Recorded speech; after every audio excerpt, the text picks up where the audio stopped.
one for the one and only DNVR. Two goes out to Zach Mace, RK at the bar. Three for Mr. B in that old trophy case. Number four still waiting for, well, bring on the chase. Out on the field, a mile high, Broncos win is our desire. Coupled with Breck, Brew, and a friend, bleed orange and blue to the bitter end. Come and join us, DNVR. We are DNVR. Woo-hoo-hoo. We are DNVR, and welcome into the DNVR Broncos podcast. I'm your host, Zach Stevens, joined by my man, Andrew Mason. And before we hop into what I think is a very interesting conversation, I have to tell you about our friends over at MSU Denver Online. Big shout out to them. They are a presenting sponsor of this podcast, and big shout out for what they do. They provide an affordable, dynamic education online. So you don't have to stop your job in order to get an education. You continue to live your life and work your job while also earning an education. You can do that just a couple classes at a time, or you can go and earn an entire degree over at MSU Denver Online. And the cool thing is it's the exact same degree, whether you're online or in person. So make sure to check them out, whether you want to take one class or you want to go and get a degree. So check them out over at MSU Denver Online. My boy, Mace, how are you doing, my friend? I'm fine. I'm hoping my connection holds up better than it did last time we were on StreamYard. You look good right now. No, well, thank you. Well, knock on wood. We'll see how it goes here. And we'll see how this pod goes, because I'm not sure, Mace, where you are on this topic. And that's what I love, when I don't know which direction this conversation is going to take. And let's just hop right into it now. So we know the Broncos' first week of the offseason conditioning program, they dropped a hype video on Tuesday that showed the players working out. They were grinding. They were in the weight room. They were tossing balls against air. And the one thing that I took from that was there was a little clip of a player wearing a shirt, and the back of the shirt, all it said was "Win the West." And I thought, interesting. That's kind of the motto, the what they're striving for this season, at least on a shirt. And that gave me the idea that that's kind of the initial preaching point for Nathaniel Hackett to this team, is win the West. And so I put it out on social media, and a lot of people loved it, and a lot of people thought, oh, come on, Broncos. You should be shooting for more. You should be shooting for the AFC Championship. You should be shooting for the Super Bowl. And I want to know what your initial impressions are of that. I mean, it's just a slogan. I think we're making too much of this. Now, that being said, it's a good first goal, but at the same time, we saw how Tampa Bay back in 2020, Tom Brady's first season there, they didn't win the South, and they won the Super Bowl because they got hot, won 3 games on the road in the postseason, and then were able to come back home for the Super Bowl and defeat the Kansas City Chiefs. So it's one of those things where you don't necessarily need to win the West to win the Super Bowl. It helps, and I think if you're talking about a club that's had 5 straight losing seasons, I think certainly saying, all right, let's win the division, that is a good first step. And oh, by the way, if you win the West, that means you've beaten out the Chiefs and Patrick Mahomes, and the Chargers and Justin Herbert, and the Raiders with Derek Carr and Darren Waller and Max Crosby and Devontae Adams. So if you win the West, you are a legit Super Bowl contender. I don't have any strong feelings one way or the other. It's just a slogan. It's just words. I've seen enough slogans come and go around Dove Valley to where I just pretty much shrug at them. Meh. Well, saying it's just slogans and just words, I mean, that is what's being preached to the team. So I don't think it's just like something that we should shrug off, because that is what this team is trying to buy into right now. But Mace, I gotta say, I'm okay with it. And, you threw out some good reasons why it's okay for that to be the goal for this season. And also, just because that's a goal doesn't mean it's the only goal. It doesn't mean that the Broncos, when they win the AFC West, they're not going to show up for their playoff game. No, but if they win the AFC West, that's probably going to be a successful season because it means they're in the playoffs. It means they're hosting a playoff game. And from where the Broncos have been these past few years, Super Bowl or bust is totally gone. It is totally out the window. Now, with Russell Wilson, that mentality is creeping back in, and it's creeping back in very quickly, by the way. But I don't think we should be there just yet in this very first season. And Mace, I was trying to think about this in a non-football way. Let's say Brandon Spano, the CEO and owner of DNVR, let's say he came to us and said, I want DNVR Broncos podcast and the DNVR Broncos beat to be the biggest football podcast and the biggest football beat in the entire world this year. We would say, okay, I mean, come on. We're just covering the Broncos now. There's some huge national platforms out there, and we're only on year 5 of this right now. There's people that have been around for decades doing this. We'd say, you're kind of crazy. You're kind of losing us. And everything else he would kind of say after that wouldn't carry necessarily as much weight because we'd just be thinking he's a little crazy. Now, if he said, I want you guys to be the biggest Broncos podcast in the world and the biggest Broncos, the biggest podcast in Denver and the biggest podcast in the AFC. And I want you to be maybe even the biggest team podcast that's focused on one team in the country. We'd say, let's go do it. That's a realistic goal. We can strive for that. Let's do that. And that would carry a little more weight. And I think that's what Nathaniel Hackett is trying to do here. He's not trying to come in and lose his credibility here on day one by saying, we should be the best team in the NFL right now. Look, he knows the situation he's coming into. He knows he's coming into a team that has had a historic drought after winning the Super Bowl. No team has missed the playoffs this many years after winning a Super Bowl than the Denver Broncos. And so I think he's trying to be realistic with these guys. He knows he's here for the long haul. He's not on a one-year prove-it deal. So I think that's what he's trying to do, build some credibility and really have a real connection with these guys instead of just, throwing them smoke, which they can see right through right away. Under promise, over deliver. That's generally what I believe. And then anything beyond what you promise, it's kind of a pleasant surprise. So that's another reason why I'm okay with that. It's ambitious against who you're going against, the AFC West, yes, but I think it's a reasonable first step.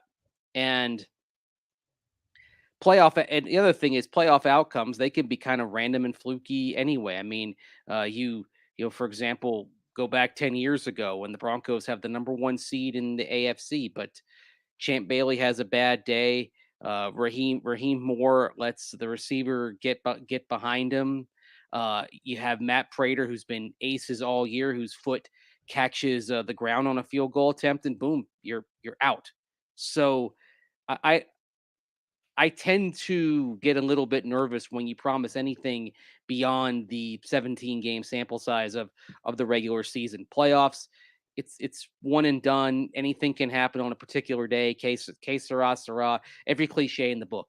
But the division, you've got that over 17 games. That's a much larger sample size. It's much less prone to being influenced by flukish circumstances. So that's another reason why I look at it and say, hey, fine, that's a great goal. And the other thing is you win the West, you're in the playoffs. It's kind of it's a stair step thing, right? You take one step before you worry about the next step. Yep. And winning the West sounds better than make the playoffs. Win the West, and I think there's something to that as well. You want a slogan that has a little bit of punch to it. I think being a playoff team is actually the goal. If you're setting a goal for this year, being in the playoffs is probably it. But punch your ticket to the playoffs, make the playoffs, be playing in mid-January. None of those as a slogan have punched the way Win the West does. And so some of it is just simply, okay, what sounds best? What's going to linger in someone's mind? Win the West. It's got the alliteration with the 2 W's. There you go. That's your slogan. Yep, it does. And Nathaniel Hackett is actually kind of publicly taking this perspective at it too, of it being a slow build. Over the weekend, he told Albert Breer this. I'm going to read a full quote here.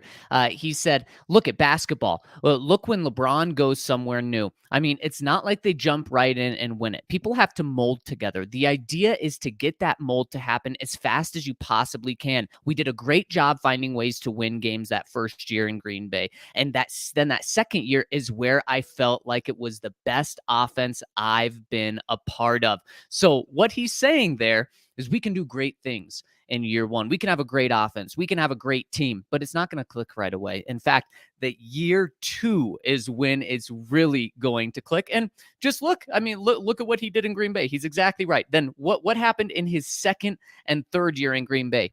Aaron Rodgers was the MVP. They were the number one seed both years. So it really clicked. Look what happened with Patrick Mahomes. Now, his first year, he was a rookie. He didn't play. So his first year of starting, he was great. He was the MVP. What happened his second year? That's when they went and won the Super Bowl. So you can look at a lot of examples of this and say, okay, it does take a year or two. And then you can also say, look at the past two Super Bowl champs, Tom Brady and Matthew Stafford. They got it going right away. It only took them 1 year to win the Super Bowl. But what we're seeing is it's not going to be a 3 or 4 year transition. It's going to be a 1 or 2 year transition. Nathaniel Hackett saying, slow down, people, pump the brakes a little bit. It's going to be good in year one, but year two is where it seems like he really expects it to then be Super Bowl or bust. One thing with Tom Brady in Tampa Bay and Matthew Stafford in Los Angeles is that both of them arrived with teams that had veteran head coaches. I mean, it seems weird to say this about Sean McVay, but Sean McVay just completed his 5th year as a head coach and he hasn't had a losing season.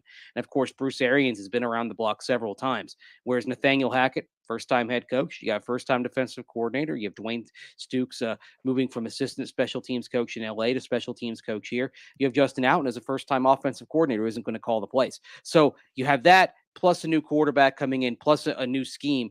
I think it's okay to kind of dial down the expectations. The other thing is this. I mean, we know obviously what happened here with Peyton Manning 10 years ago. And he came in and the Broncos went 13-3. But don't forget, that 13-3 happened not only because the Broncos were good, but because their division was an absolute dumpster fire around it. The Chargers 7-9, the then Oakland Raiders 4-12, the Kansas City Chiefs 2-14. That's what led to them hiring Andy Reid. You have and the really quick, opposite going on right now. And let's not forget what happened the year before in the division. The Broncos won the division, riding a losing streak going into the playoffs at just 8-8. So you're absolutely right. And this division couldn't be more different. 10 years later, every team has a franchise quarterback. Every team has a quarterback that is worth $40 million or more. Now, maybe not getting paid that right now, but I think we can all agree Derek Carr is getting 40. Everyone else in the division should get 40. And then they all seem to, outside of the Raiders, they all seem to have promising coaches. And I guess some people can make the case that Josh McDaniels could be a promising coach. And in fact, Denver, I think we're still in wait and see mode with Josh McDaniels there. But there's a lot of positives going on in the AFC West, which is not just going to potentially hold the Broncos down. It's going to hold everyone in the division down. If you win that division, you've accomplished something. I mean, even if you win the division and you fall short in the playoffs, well, okay, that's tough. And you're heartbroken, but you win the AFC West and you did something, I wouldn't say remarkable, but you did something meaningful. If you win this group. And that's, I think, why win the West means more than, let's go win the AFC South. Win the West means you just won the best division in football. It means you just won potentially one of the best divisions in NFL history. If you win the West, you're not just winning the division. You are hosting a playoff game, which you should have a great chance of beating whoever you're hosting because you are the winner of the best division in the NFL. And you're a legitimate Super Bowl team. Whoever wins the West this year, whether it's the Raiders, Chargers, Chiefs, or Broncos, they are legitimate Super Bowl contenders because they will be battle tested and they will be really good going into the playoffs. So with that slogan, win the West, it's not just Nathaniel Hackett saying, let's just win the division and then we're done there. No, if they win the West, they are legitimate Super Bowl contenders. So instead of saying win the West, the t-shirt could say, let's be legitimate Super Bowl contenders, and it would be the exact same thing as saying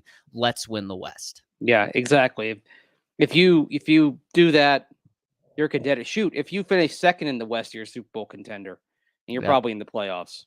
Yep. So, in fact, I wouldn't be shocked if all 4 teams in the AFC West make the playoffs. You can get that over at DraftKings at plus 2,000, which is crazy. And that would be the first time in history that's ever happened. Yeah, I would be very surprised at that, because I think if they're all that good, they're going to hold each other down a little bit. And don't forget, they're going against the entire NFC West as well. And I mean, we're so focused on the AFC West.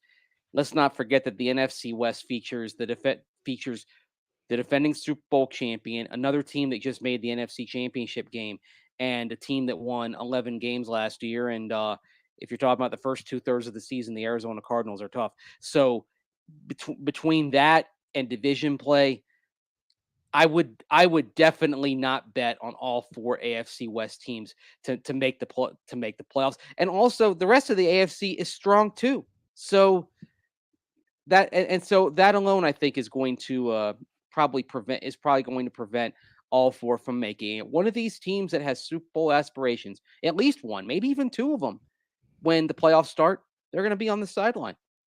And a lot of people outside of Denver think one of those teams that's going to be with their nose pressed against the glass is the Broncos. And in the comments section, so in Broncos country, a lot of people are saying the Chargers will miss the playoffs. Mr. Orange is saying it. We have Jose saying it. We also have Jules saying, I think playoffs shall be the goal, not more, not less. It's a new coaching staff, so everybody has to come together first.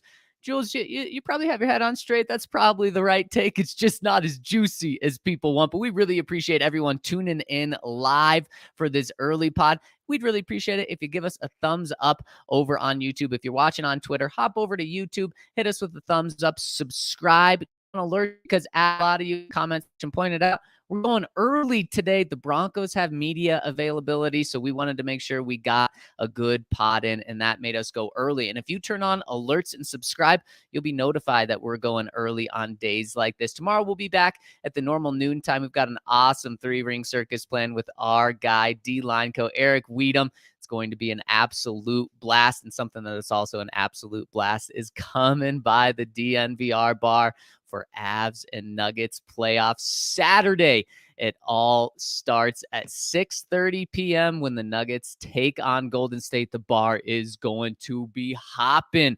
You've got to be there because it is going to be a blast. There's no better place for Nuggets and Avs than over at the DNVR bar. And of course, if you want to get all of our coverage of Avs playoffs, Nuggets playoffs, Rockies hot start, the Broncos great next decade of football, go to thednvr.com where we've got the best coverage. Because for those of you tuning in on YouTube and the podcast side, we also have a full website where we put articles out, videos out, breakdowns, everything you need over at thednvr.com. And so check us out. When you do, you get a free t-shirt, and you also get a member-sized beer, which is a big beer for the price of a small beer over at the bar. So check out everything we've got going on at thednvr.com. You're going to be excited probably watching the Nuggets coming up here in the playoffs and the Avs in their stretch. You're going to be excited if you come on down the DNVR bar, but you're probably going to need to get some sleep after that. And something that'll help you get to sleep are Wana Optimal's Fastest Sleep 20 to 100 THC CBD.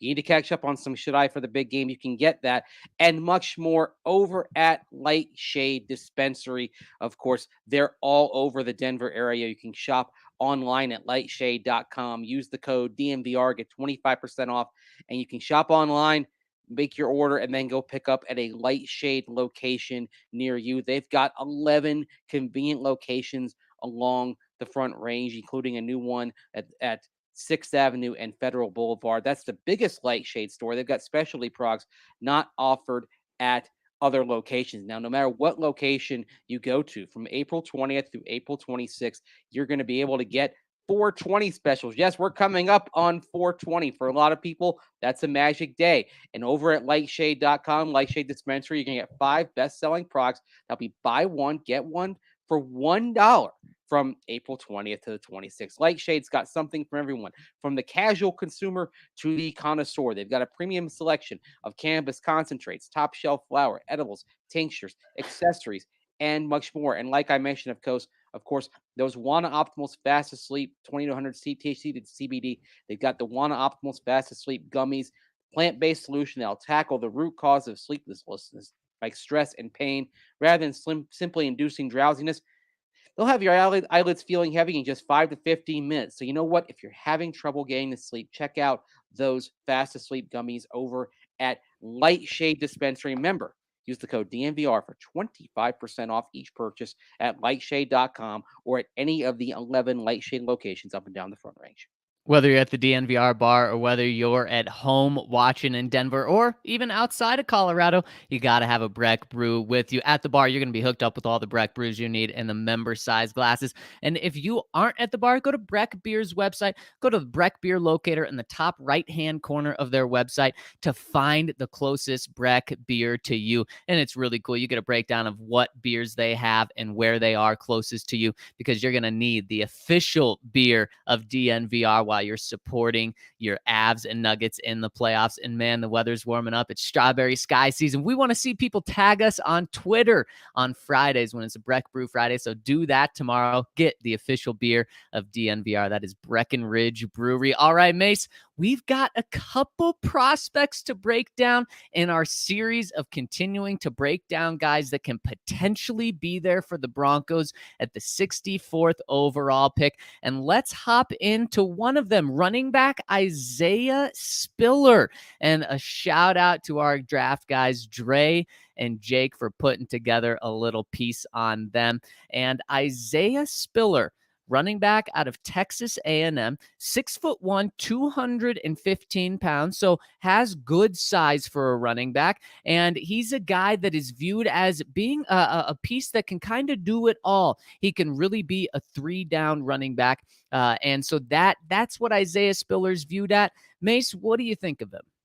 I mean, he's a good all-around running back, like you mentioned. He's had 8 fumbles over the years, so you're going to have to watch out for that. He did take some weight off this past offseason, which I think made him a more complete running back. There are no holes in his game. However, the thing that you question is there's not a lot. There's nothing that he does like perfectly. And in fact, we're going to discuss 2 players today, and both of them kind of have the same thing in that they're good all-around prospects, but they don't necessarily have elite traits, and that's why you're talking about them, about Spiller and others being in the second round mix. That being said, I don't like the value here for the Broncos taking a running back at 64 in round 2. Yeah, I don't either. It would have to be a special running back. It would have to be a Javonte Williams type of running back in order for the Broncos to give him in the second. But the thing is, Mace, the Broncos have Javonte Williams. They just got him in the second round. Now, the Broncos do need depth at running back, and I wouldn't be mad if they used a day 2 pick on a running back, but I think you gotta wait until the 3rd round. In fact, you probably gotta wait until that last pick in the 3rd round. If you trade back in the 3rd round, then you can use maybe one of, if you have 3 3rd-round picks at that point, you can use one of those picks. But you're right, Isaiah Spiller just doesn't move the needle that much. Andre and Jake said the strengths, good vision and instincts. He's a natural runner, only 541 carries at Texas A&M, so he's got fresh legs. However, his weaknesses are poor testing results at his pro day and limited receiving ability, but has shown potential. To me, it's Javonte Williams light, and pretty light. He could be a good running back in the NFL, but it doesn't make that much sense. Although the Broncos, they could benefit from a guy that's similar to Javonte in terms of the second running back, because you do have Mike Boone, who's that explosive receiving back. So you don't necessarily need that. I think what you kind of need, Mace, is you need a guy that can step in for Javonte. I'm knocking on wood right now, I'm touching wood. If Javonte were to get hurt, you kind of need a workhorse to step in. So I kind of like the comp of Isaiah Spiller, I just don't like having to use that second round pick on. And it's funny, like I guess reason people can disagree. One of the things I like that I did like about Spiller, is he is a solid receiver. The numbers didn't always match that. He had, for example, just 25 catches last year. Wasn't used terribly often, but he's not a negative player as a receiver. He's also a pretty solid blocker. Again, you look at his game, and there's not a glaring hole. There are things he could do better, and certainly, for example, a comparison with Javonte Williams, he does not break tackles anywhere near what Javonte Williams does. Pardon me. So that's something that I think if you brought him in, I think he'd be clearly a running back too, and I think he'd stay a running back too. And if that's the case, I don't think that's the best use of a second round pick here. If you even at 64, if you're picking a running back at pick 64, this is somebody who I think should be at worst a 1A, if not push Javonte Williams to be the outright number one. I don't see that in Isaiah Spiller right now. Yep, I completely agree with you, Mason. It's just that's a strength of the Broncos right now is their running back one. You're using a second round pick to get a running back one, aka what Javonte Williams is. Okay, so we've agreed that that's probably not the best use. But not just it's nothing against Isaiah Spiller himself. It's just, man, you'd have to find someone really special to draft in the second round, and a really special guy is probably going to go in the first round. So for this year, it doesn't make sense for the Broncos to go running back with that 64th overall pick. And now we have an interesting conversation about another guy where the Broncos don't have a glaring need, but maybe they have more of a need than at running back. And let's turn to DNVR athlete and CSU and Colorado native Trey Mcbride. You can tell I'm excited about Trey Mcbride, a captain for the Rams up in Fort Collins. Of course, Trey Mcbride, a dominant tight end from CSU, 6'4", 246 at the Senior Bowl. He was listed at 6'3", a little less than 246 or 249. And his strengths are profiles as a complete wide tight end, dynamic receiver with a great catch radius, and his weaknesses, not an impressive size / athletic testing profile, can overextend and lunge as a blocker in space. Mace, what are your initial thoughts about Trey Mcbride for the Broncos at 64? I mean, I think you hit the nail on the head when they said he's a Y, and he can line up in line, and he's not a perfect blocker, but he like they said, not as good in space, but he's good work. He's going to be good working in line. When you ask him to chip and help out the tackle, he's going to be able to do that. And he does have enough pass catching ability there. He does have the ability to run, to take care of all the branches of the route tree, as it were. You can put him out there, and an opponent isn't going to know at the snap if he's going to stay in and block, if he's going to fan out. Yet we know that he's effective enough in space to be able to make plays. At the Senior Bowl, he certainly did that as well at a higher level of competition than he was seeing on a regular basis in the Mountain West Conference. And so that's the kind of thing that gives you confidence. One thing, I know there are some that say he had one touchdown last year. I'd say part of that was a function of CSU's offense, right? So I'm not worried about that. He's a heck of a player. If he's there at 64, or even if he's there at like 59 or 60, I'd consider a trade up at that point. Yeah, you're speaking my language there, Mace. I love it. Trey Mcbride is not a physical specimen. He's not. He's not Rob Gronkowski. He's not a guy that walks into a room and you're like, oh my goodness, that's an offensive lineman. Oh no, he's a tight end. No, you know that he's not a big tight end. In fact, when you see him, he looks like a small tight end. And that was kind of my first reaction when we saw him down in person in Mobile during the Senior Bowl. We all saw him and thought, oh my gosh, he's really small. And I can't lie. I was worried. I was thinking, oh my gosh, was the competition that he was playing at in the Mountain West just that small, just not that good? And that's why he dominated, not actually because he's that good. And so I was worried for about 10 minutes until they started some one-on-one drills, until they started doing 11 on 11. And his size didn't matter. He lined up against the offensive lineman, and it was still like, oh, geez, he looks really small. And then he would just dominate defensive linemen in the run game. He would still be getting open against cornerbacks and linebackers and safeties and coverage, and he was just making it look easy. It looked just like he looked in the Mountain West, and so that alleviated all of my concerns about his size. And the fact that at the combine he measured in at 6'4", I like that more than 6'3", but just don't be surprised if the Broncos draft him and you see him in person, you see him standing next to Albert O, and you're like, wow, he's a lot smaller than I thought. Don't let that worry you, because it worried me. And then when he was on the football field, that was completely gone. He does have really long arms, which does help with his catch radius, gives him those extra 2 inches that he's kind of lacking from being that 6'5".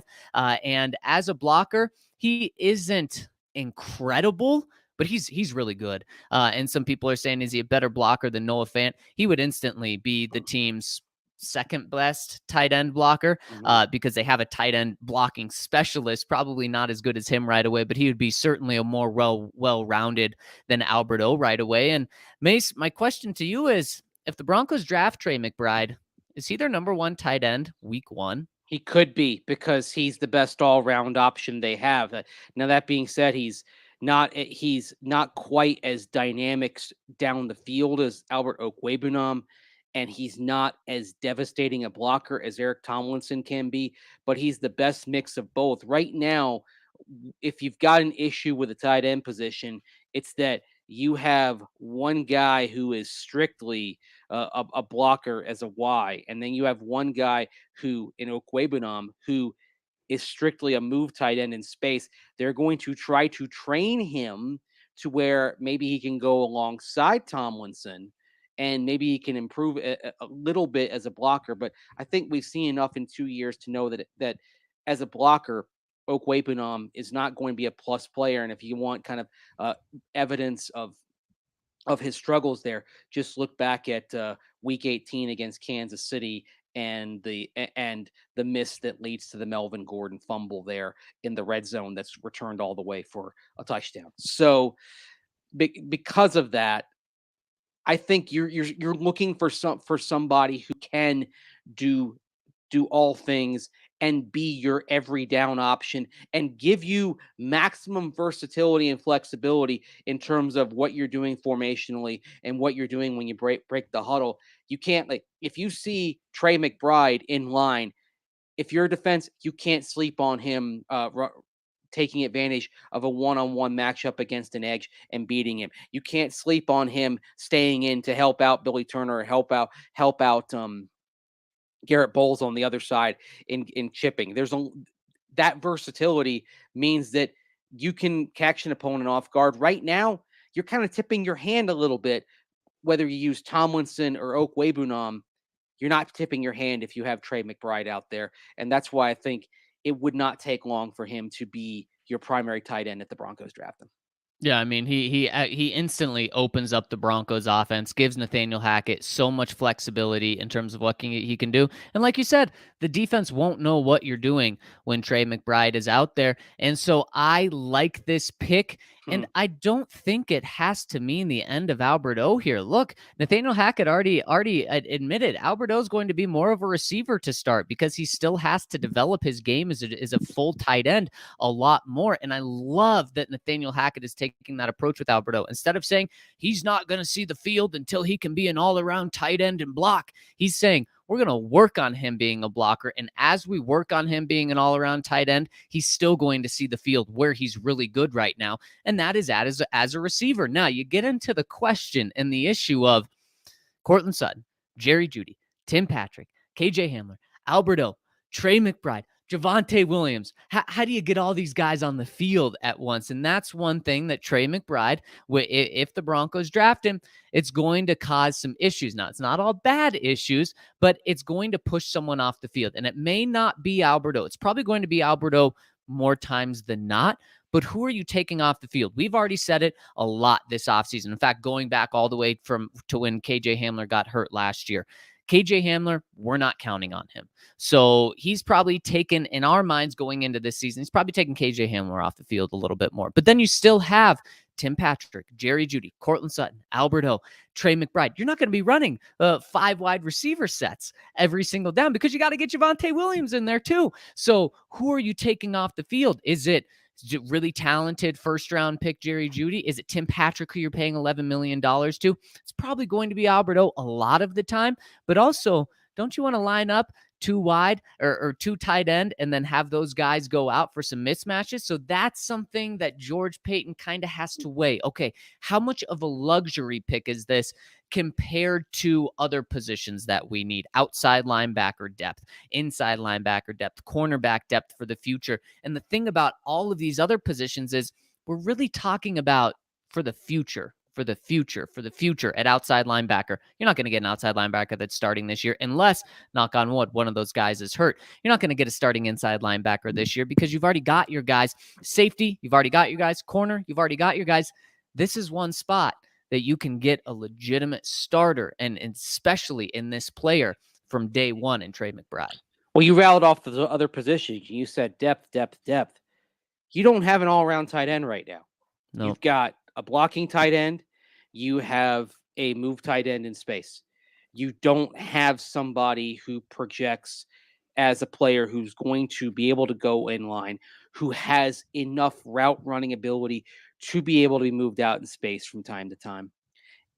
If you draft Trey McBride, there's going to be time for him. Yeah, it's probably going to take from Tomlinson, probably take from Albert Okwuegbunam, and maybe sometimes you're running more 2 tight end sets, and so maybe sometimes you're taking Jerry Jeudy off, you're taking Cortland Sutton off, you're taking Tim Patrick off. You know what? That's okay.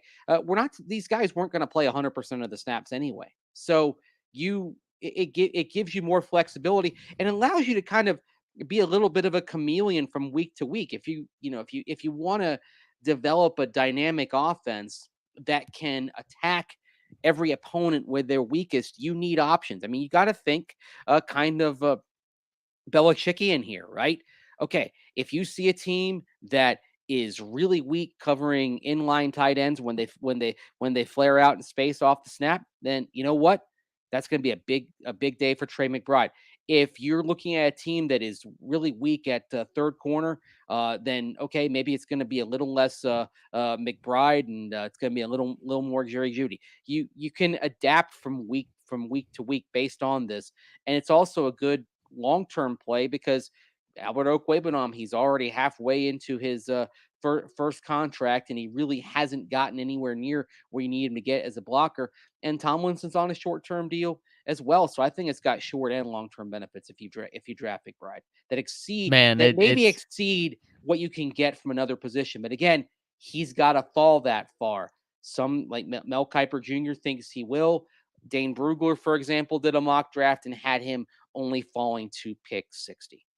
Yeah, and for me, I wouldn't be shocked if I was a team falling in love with him at the end of the first, the beginning of the second. Now, the good news is it does seem like a lot of these mock drafts have him falling to the second pretty darn often. And so that could make the Broncos make a move. And Mace, you said you'd be okay moving up from 64 to 59 or 60. Mm-hmm. I'd be okay moving all the way up until the middle of the second round in order to get him. I am a huge Trey McBride fan. And Jose has a really important question here. Mace, can he start the season off by running a tight end reverse? I'd like to think we retired that in these parts after what happened in 2019. I mean, unfortunately, when I think of the Rich Scangarello era, I think of 2 tight end arounds at the worst possible time. I mean, the one against the Raiders was kind of was kind of worth the laugh to start the season. The one against the Vikings probably cost them a game. The wrong call at the wrong time. It really was, and that was Noah Fant's first play in the NFL, wasn't it? Against the Raiders, yeah, it was the first play because he was a rookie. So, oh my gosh, you would have such similar parallels. A first time, or the Broncos' first time play caller on his very first play, handing it off to a tight end, making his first snap in the NFL. Man, the parallels there would be too scary for me. Yeah, I mean, I will say we've got someone. I think Jules is saying could also see the Broncos drafting a punter. You know, Matt Araiza out of San Diego State, who has those ridiculous blasts. There are some saying that Araiza could sneak into round 3. I guess pick 95 or 96, right? When your second of your two, pick 96, the second of your two round picks. Do you think about that there? Because no. a punter who can flip the field like that. Field position is it can be everything, right? Field position has never been more important. Someone like that could be a weapon. Yeah, no, Mace, you're doing a good job making a case for the punters, but no, you can convince me to use a day 3 pick on one, but a day 2 pick, Matt Araiza would be awfully fun to watch.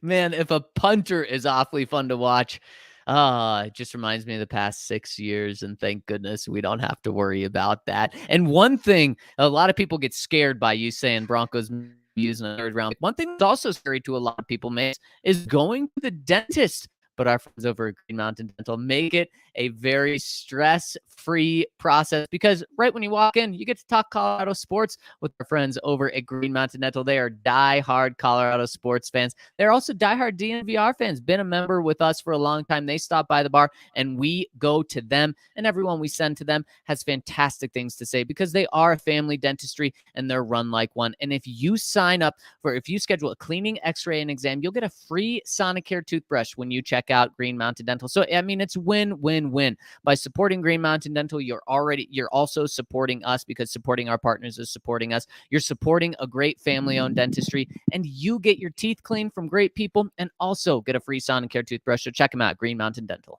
Also, check out Evoca TV. Hey, if you haven't been able to watch the Nuggets or Avs games, you can watch them with Evoca. Evoca TV is a totally new paradigm for television delivery that is less expensive, more efficient, and offers a superior picture to the legacy providers. And most important for you, the Colorado sports fan, they've got altitude. They've got AT&T Sportsnet Rocky Mountain, so you can watch every Avs game, every Nuggets game, Rapids game, Mammoth game, and of course, those 4-1 Colorado Rockies. You can watch every game if you subscribe to Evoca TV. The service is now available in Denver, Colorado Springs, Phoenix, Boise, and Twin Falls, Idaho. So how do you sign up for Evoca TV? How do you get to watch all those Colorado teams? What you do is you go to evoca.tv/DNVR. That's evoca.tv/DNVR. Use the promo code DNVR and you'll get $10 off your first 3 months. So that's only $15 per month for the first 3 months, plus the cost of a receiver.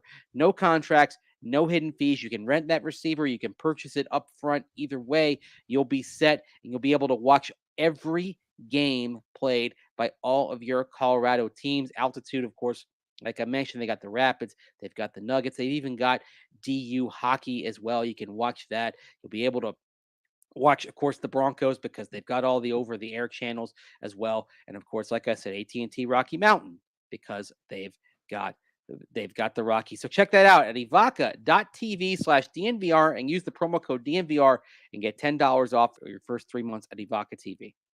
Let's check out our comment section, Mace. And for those that want their comments read on the pod, if you're tuning in live, you can leave us a super chat over on YouTube. We make sure to get to every single one of those. Or if you're tuning in on the podcast side or want to just get your comment read in the third section, go to thednvr.com. If you're a member of ours, go to the podcast tab at the top, click on podcast, then click on Broncos podcast. All of our past pods will show up, and we're approaching 2,000, which is really cool right now. If you click on the very top one, that's our most recent one. We then scroll to the bottom, and a comment section will magically appear. If you're a member, you leave your comment there, and we will read that comment on the next day's pod. So, Mace, let's do that and read the comments that have been left for today. First one coming in from Some People Call Me the Space Cowboy says, over under the games it will take Russell Wilson to surpass Peyton Manning's total Broncos passing touchdowns.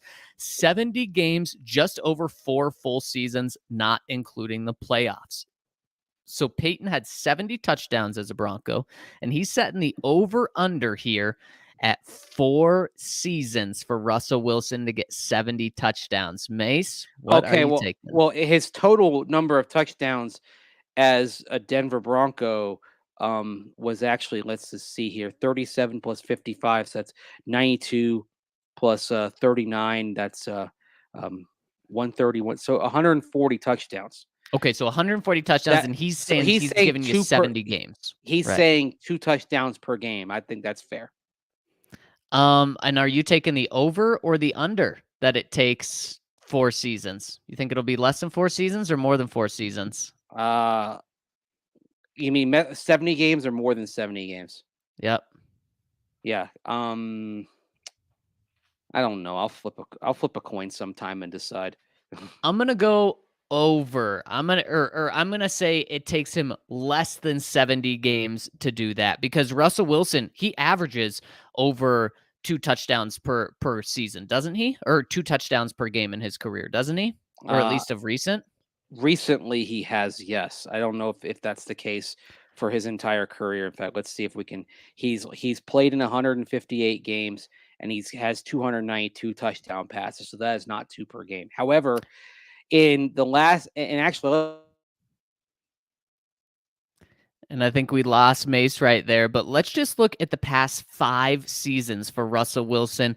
Oh man, it is close. In the past 5 seasons, Russell Wilson is averaging 33 touchdown passes over the 16 game seasons, which means he is averaging just over 2 passes or 2 touchdowns per game on a 17 game schedule. He is averaging 36 passing touchdowns. And that again is in an era where he has been held back so severely in these past 5 years by Seattle. Last year, he had the fewest passing attempts in the NFL.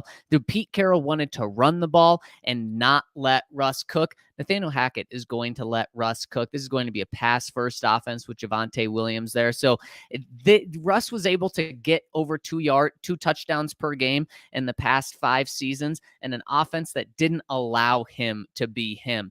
Nathaniel Hackett is going to allow him to be him. So I'm going to take the over. I think Russ averages, I think Russ is right around 40 touchdowns per season this year. So I'm saying the over or the under for games, because I think he has over 2 touchdowns per game. Okay. Yeah, I'm going. Well, I flipped the coin. It came up tails. I'm going under. Let's do it. Okay, he's got another scenario for us. Over under the games it takes Russell Wilson to surpass John Elway's total Broncos passing touchdowns. He says 150 games over under. That's about 8 seasons. How many touchdowns did John Elway have? Was it 300? I don't know off the top of my head. I think John Elway had exactly 300 passing touchdowns with the Broncos, and that is right. He had exactly 300. So he's saying the exact same thing. Well, I guess the first question, Mace, is does Russell Wilson as a Bronco get more than 300 passing touchdowns? I'm going to bet no. No. Okay. I'm going to say yes, because I think he gets about 38. He averages 38 touchdowns per season. And I'm going to say he plays for 10 seasons. So I'm going to say he does it for 30. He gets about 380 passing touchdowns, becomes the Broncos' all-time leading passer. And what is that? That means he breaks it in just under 8 years. So I'm going to take the under again. I think Russ is going to be hot with the stats. A lot of things can happen in 8 years. That's why I'm going to take the under. Yep, it's very true. That is true. And then he says, and finally, the reason these over-unders exist is sometimes they're lower than you expect when you see the odds, is because they account for injuries. They do, right. Injuries and misfortune do happen. Exactly. And the good thing is, and Mace, I'm not disagreeing with your point, just trying to provide the counter here, is that Russ has only missed 3 games in his career. Again, something could happen. Peyton Manning had missed, no games in his career, 1 game in his career before the 2011 season, before he had 4 neck surgeries. So I totally understand that things can happen. Yeah. And he says, and finally, do you think Russell Wilson will end his career as the Broncos' all-time passing touchdown record? Well, I think so, because John Elway did that with 3. He's sitting there with the all-time passing touchdown record at 300, and like I said, I think Russ is looking at about 380. Yeah, I'm going to say Elway keeps the record. It's Fair. Just Russ turns 34 this year, and I know he's got ambitions to play 10 to 12 seasons. We will see if that comes to pass. Again, a lot of things can happen, and so I'm gonna bet that he doesn't, just because like I said, a lot of things can happen. Mason, in honor of Arcade today, I have a question for you. Instead of saying "we will see," do you think we can say "Wilson"? We Ugh, Wilson. that's yeah. Too much of a stretch? Oh, Thank well, you, of course, Allie. Thank Allie you wasn't gonna very like it. Of much. course not.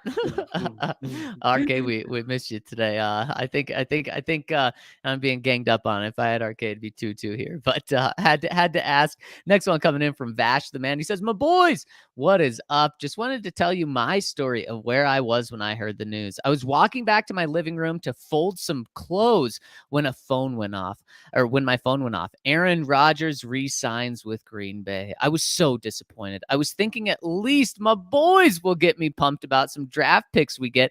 But then as I holding on to see if y'all drop some emergency pod, I get hit with the Broncos trade for Wilson news on my phone. I couldn't believe it. I went looking on every news outlet to see if it's true. By godly, it was. I went jumping and screaming, beep, yeah, through the house. Finally, when I calmed down, my mother-in-law looks at me and said, "What's your problem?"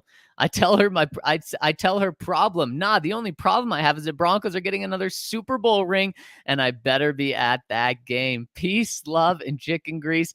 I'm out, or let's ride. Here we come. Yeah, let's go. Let's go. These stories always have someone in the house that's mad or confused at the person, and I absolutely love it. I love how much hooting and hollering it was. Probably the most hooting and hollering we'll see before free agency starts in a long time. This is one that's going to be remembered for a long time, and so I love hearing the stories. Yep, exactly. And then we got more from Windy City Bronco chimed in yesterday. And chimes in again, says, "Thanks for the comment on my post yesterday about the NFL race and team ownership. It's certainly true that Walton's going to have a pretty easy time winning when he can dip $5 billion out of his couch cushions. Going back to the NFL ownership rules for a moment, Mace talked about how the NFL is trying to avoid chaos in team leadership. I was wondering if you could elaborate on that. What are they trying to avoid? From what I've seen, it's been the single wealthy owners of teams that have caused the most chaos. The Broncos are in limbo because we had a single owner. The possible forced sale of the Commanders is because of a single owner." Well, okay. Before we move on, I got to say, first of all, the Broncos don't have a single owner now, because you still have John Bolin, not Johnny Bolin, but John Bolin, Pat Bolin's brother, who has a significant share of the team. And then they have the trust.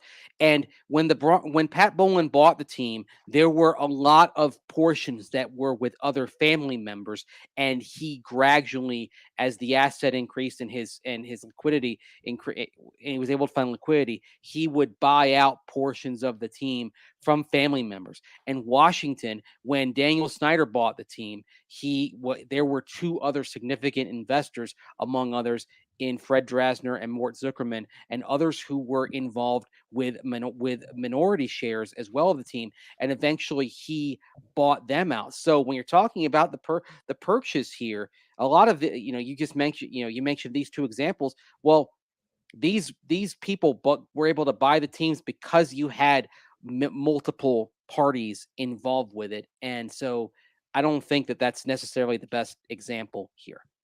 Yeah, and also with an owner, whether it's one person that buys 100% of the team or a group that buys it, there's still going to be one person that's a figurehead, and that one person. And from what I understand, what's his name? Why can I not think of the Washington Commanders owner right now? Dan Snyder. Dan Snyder. He doesn't own the entire Washington football team. Is that or Washington Commanders, right? Aren't there some minority owners as well? There are a few left now. He's bought out most of them over the last that, though, 2 decades, as the S has appreciated.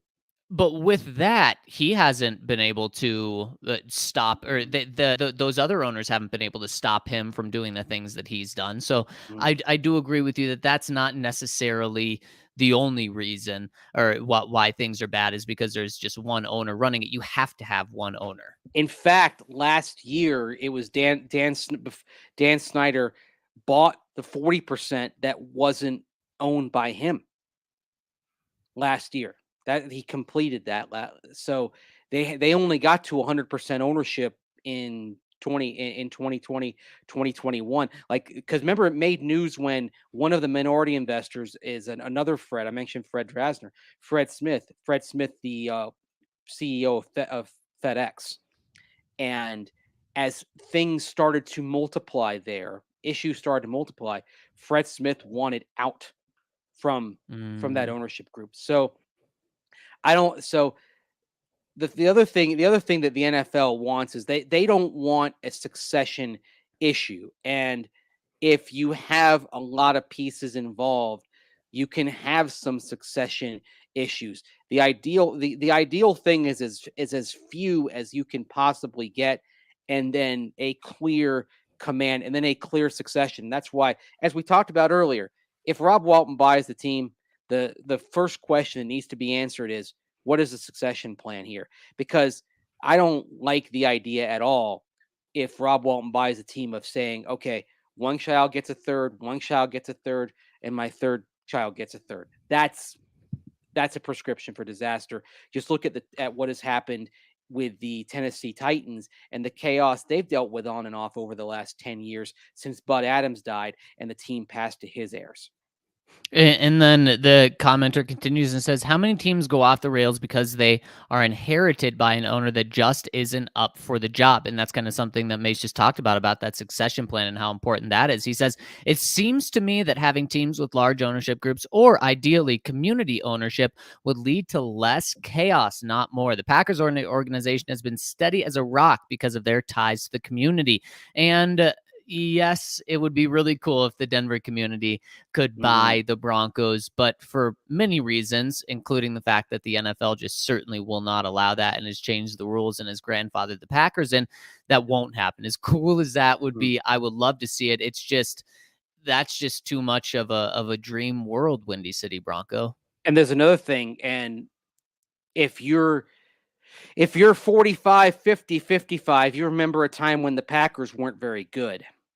And during those years, post Vince Lombardi, pre Mike Holmgren and Brett Favre, about a quarter century, a lot of the blame was put at the feet of ownership, of not having an owner, of having the team be publicly held, and then having a chairman of the board, and effectively a group of board directors kind of trying to run things. The Packers were, I hate they weren't a laughing stock, but they were a second tier franchise for a long time.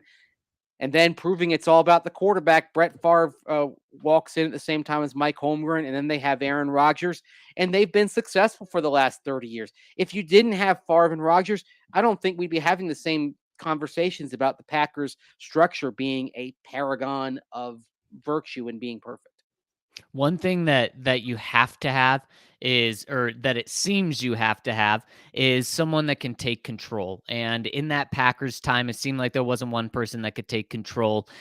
During these past almost decade with the Broncos, it didn't seem like there was that one person that could take control. Now, Joe Ellis had the power, but there were a lot of questions throughout the past decade of, is he going to do something? Because he's not the owner, especially him. He didn't view himself as having that power. I mean, he's admitted it multiple times with changing the uniforms. He doesn't want to be the one to leave that legacy. He wants to leave that to a true owner. And we've seen that here in Denver, just how important it is to really have that one person that owns this. And so it's a really interesting conversation. And I totally see where you're coming from, Windy City Bronco, wanting to see the NFL change their rules so that there's more ownership options. And unfortunately, the NFL just is not going to do that, maybe ever, but especially before the Broncos sell. And I know we haven't talked about it a lot before this week, but the ownership process is really heating up. The people that want in are already in. Those doors are closed. We're not going to see any more owners come into this. This thing is really kicking up, and